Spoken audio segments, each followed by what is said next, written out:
On the 1st of July, the Western Australian Government set up the Mining Rehabilitation Fund by a piece of legislation.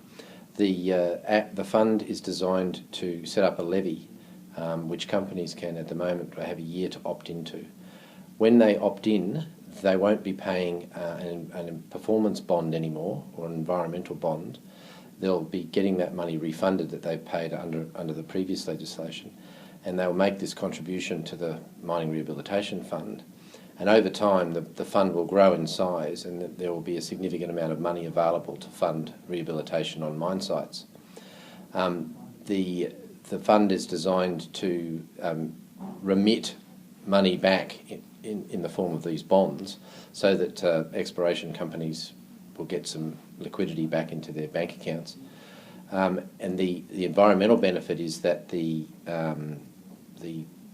miners will not have to worry about a rehab liability at the end of the mining cycle. Rehabilitation will still be required, but if there's further rehabilitation required, there won't be this massive loss of a bond at the end of the life of the mining project. And Jonathan, what's the policy purpose of setting up the levy this way, and what are the benefits? Well, obviously there's significant benefit for an industry. The junior sector is struggling at the moment, and there's a significant benefit in getting these financial bonds back into the bank accounts of the various junior explorers.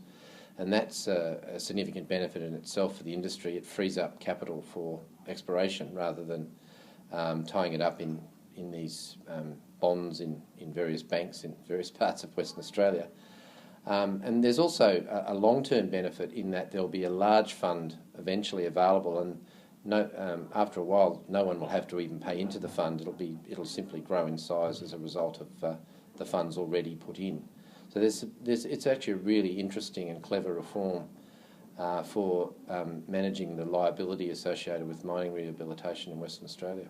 It certainly sounds interesting, and thanks so much for sharing your insights today. No worries.